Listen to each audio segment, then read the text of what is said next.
Dear students, myself Praveen Kumar Agarwal from Management Department welcomes you in my today's lecture of Strategic Management. In today's lecture, we will discuss upon the topic Strategic Decision Making. यानी कि आज के lecture में हम strategic decision making के reference में एक proper discussion करेंगे। एक तो होता है हमारा नॉर्मल डिसीजन मेकिंग, जिसमें एक प्रॉब्लम होती है, उसको प्रॉब्लम को हमने प्रॉपरली एवेल्युएट किया, उसके हमने डिफरेंट टाइप के ऑप्शंस को सेलेक्ट किया, फिर ऑप्शंस को फाइंड आउट करने के बाद हमने उनको प्रॉपरली कुछ पैरामीटर्स के बेसिस पर एवेल्युएट किया। एवेल्यूएशन के बाद हमने उसमें से बेस्ट डिसीजन को या बेस्ट ऑल्टरनेटिव को एज अ सॉल्यूशन इंप्लीमेंट कर दिया। तो ये तो एक नॉर्मल डिसीजन मेकिंग हो गई। लेकिन हम बात करेंगे about the strategic decision making, क्योंकि जो डिसीजन मेकिंग है वो क्या है, एक मैनेजरियल प्रोसेस होती है। क्योंकि डिसीजन मेकिंग मोस्टली क्या होता है, मैनेजर्स के द्वारा फॉलो की जाती है विद इन द ऑर्गेनाइजेशन, चाहे वो टॉप लेवल मैनेजर्स हैं, चाहे वो मिडिल लेवल मैनेजर्स हैं, या भले ही लोअर लेवल मैनेजर्स हैं। The manager is following a managerial process and decision making is a managerial process and function of choosing a particular course of action out of several alternative courses for the purpose of accomplishment of the organizational goals। जैसे कि हम अभी discuss कर रहे थे इसके बारे में कि डिसीजन मेकिंग को हम एक मैनेजरियल प्रोसेस के तौर पर ट्रीट करते हैं, जहां एक ऑर्गेनाइजेशन के गोल को अकम्प्लिश करने के पॉइंट ऑफ व्यू से हम several alternative courses of actions को कंसीडर करते हैं और फिर उनमें से एक जो best alternative course of actions में से जो बेस्ट कोर्स ऑफ एक्शन है उसको इंप्लीमेंट करते हुए हम ऑर्गेनाइजेशन के गोल को अकम्प्लिश करते हैं। डिसीजंस में relate to general day to day operations.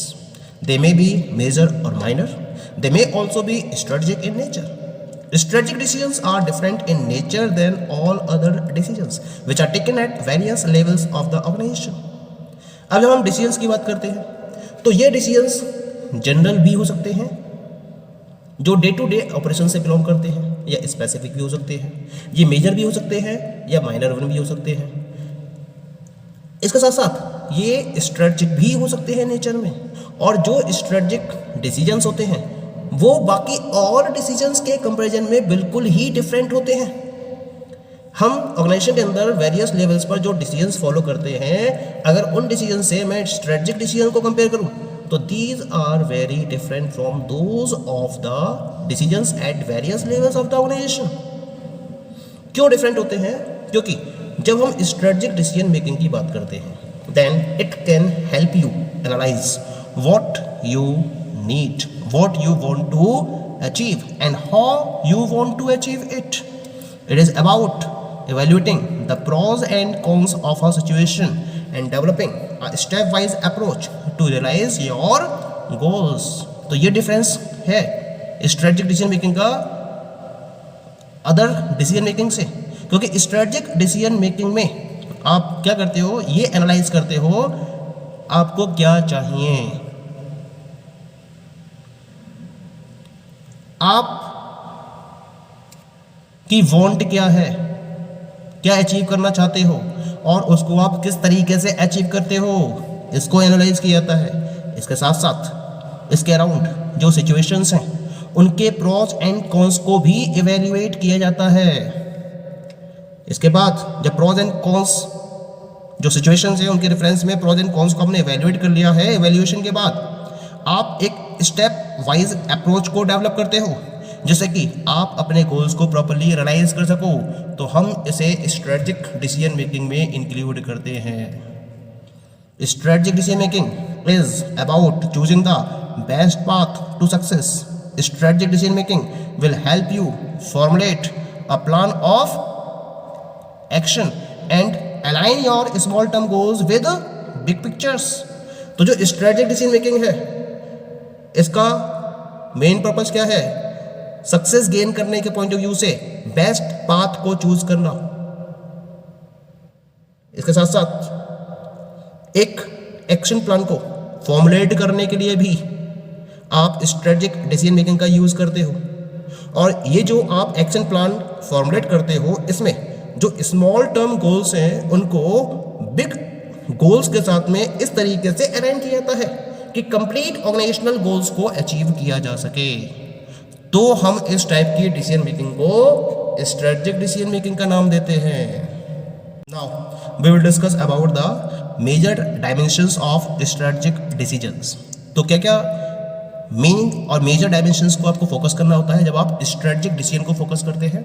The very first one is strategic issues require top management decisions. Strategic issues में हम केवल और केवल टॉप मैनेजमेंट डिसीजंस को इंक्लूड करते हैं। Strategic issues involve thinking in totality of the organization and also there is lot of risk involved, hence problem calling for strategic decisions required to be considered by top management। क्योंकि जब हम strategic issues की बात करते हैं तो इसमें complete organisation के पॉइंट ऑफ व्यू से डिसीजन मेकिंग को फॉलो किया जाता है।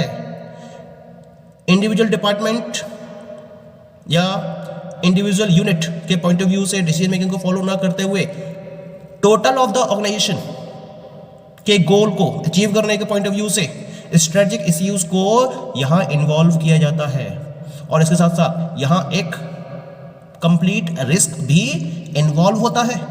इसी वजह से स्ट्रेटजिक डिसीजंस में जो प्रॉब्लम्स फोकस की जाती हैं उसमें टॉप मैनेजमेंट को या टॉप मैनेजमेंट के कंसिडरेशन को फॉलो किया जाता है।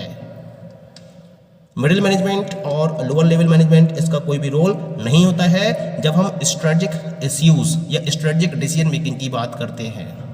Clear? Next dimension is strategic issues involve the allocation of large amount of company resources. यानी कि जब मैं स्ट्रेटजिक इश्यूज की बात करता हूँ then it may require huge financial statement to venture into a new area of business or the organization may require huge number of manpower with new set of skills in them।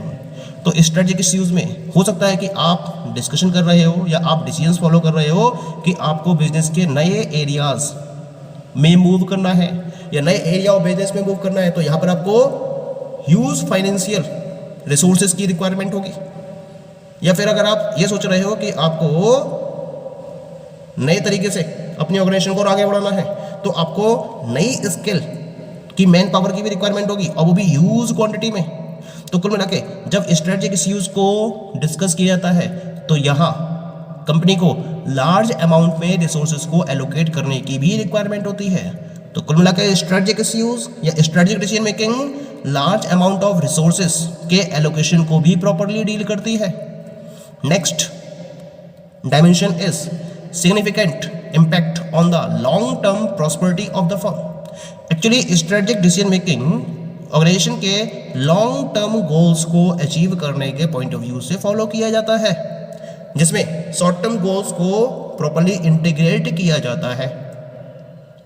यानी कि जब हम strategic implementation के results की बात करते हैं तो इनको लॉन्ग टर्म बेसिस पर ही जज किया जा सकता है।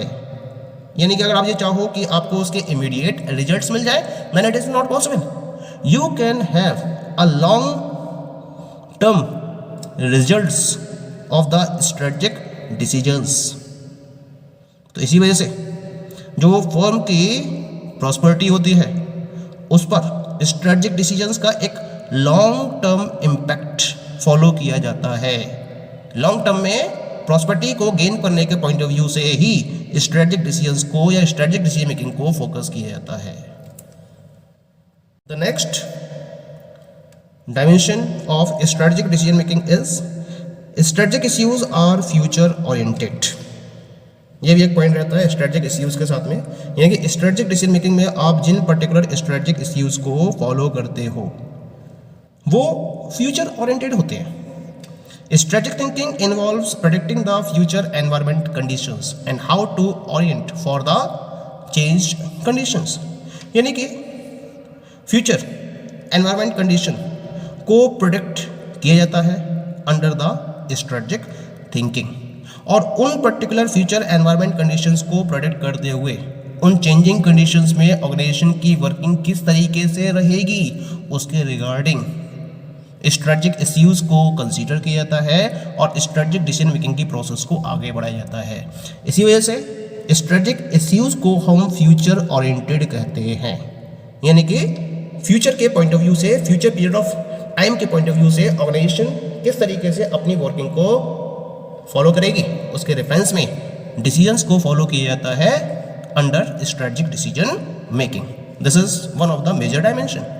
Next major dimension of strategic decision making is strategic issues have major multifunctional और multi business consequences. तो किसी एक सिंगल फंक्शन या सिंगल बिजनेस को ध्यान में रखते हुए स्ट्रेटजिक इश्यूज को कंसीडर नहीं किया जाता है, बल्कि ऑर्गेनाइजेशन के पॉइंट ऑफ व्यू से टोटलिटी के कॉन्सेप्ट को फोकस करते हुए स्ट्रेटजिक इश्यूज को कंसीडर कर किया जाता है, जिसमें ऑर्गेनाइजेशन के डिफरेंट सेक्शंस को कंसीडर किया जाता है जो वेरिंग डिग्री के साथ में अवेलेबल है, यानी कि जो उनकी इफेक्ट या अफेक्टिंग डिग्री है वो वेरी तो कर सकती है, लेकिन उस वेरिएशन को फोकस करते हुए ऑर्गेनाइजेशन के पॉइंट ऑफ व्यू से टोटलिटी के कॉन्सेप्ट के बेसिस पर डिसीजंस को या स्ट्रेटजिक इश्यूज को कंसीडर किया जाता है. तो इसी वजह से जो स्ट्रेटजिक इश्यूज हैं वो मल्टी फंक्शनल भी हैं और मल्टी बिजनेस कॉन्सिक्वेंसेस को फॉलो करते हैं. किसी एक फंक्शन के पॉइंट ऑफ व्यू से स्ट्रेटजिक इश्यूज को कंसीडर नहीं किया जाता है, बल्कि टोटल ऑर्गेनाइजेशन के पॉइंट ऑफ व्यू से, टोटल ऑर्गेनाइजेशन के गोल्स को अचीव करने के पॉइंट ऑफ व्यू से स्ट्रेटजिक इश्यूज को फोकस किया जाता है. That is clear.